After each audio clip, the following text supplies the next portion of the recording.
dans ce discours que Paul fait, on va lire ça un peu. Dieu, sans tenir compte des temps d'ignorance, annonce maintenant à tous les hommes, en tout lieu, qu'ils aient à se repentir.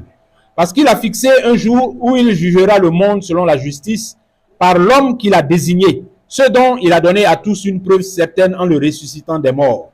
Lorsqu'ils entendirent parler de résurrection des morts, les uns se moquèrent et les autres dirent, nous t'entendrons là-dessus une autre fois.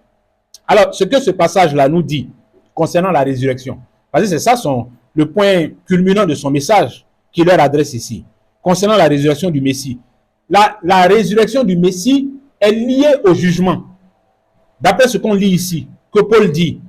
Paul dit, au verset 31, parce qu'il a fixé un jour, Dieu a fixé un jour où il jugera le monde selon la justice par l'homme qu'il a désigné, ce dont il a donné à tous une preuve certaine en le ressuscitant des morts.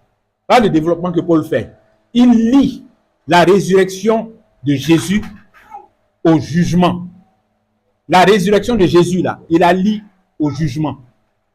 Parce qu'il présente la résurrection de Jésus comme une preuve que Dieu donne que tout jugement est remis entre les mains de ce ressuscité-là. C'est lui qui va juger les gens.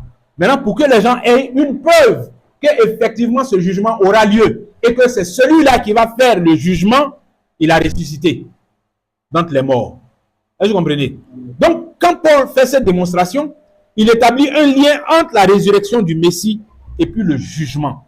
Il établit un lien entre la résurrection du Messie et puis le fait que c'est à lui que reviendra ce jugement-là. Comme Jésus lui-même a dit, le Père ne juge personne, mais il a remis tout jugement au Fils. Amen. Amen. Mais ça, ce sont des... C'est-à-dire dans la résurrection. Ouais, toutes ces choses ont tout ça dans la résurrection du Messie. Et ce sont des vérités qui sont tellement exaltantes pour notre Seigneur. Tellement exaltantes.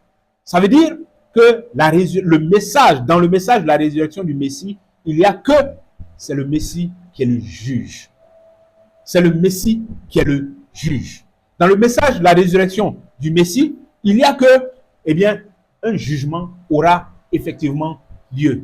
Et tout cela est confirmé par quoi? Par sa résurrection.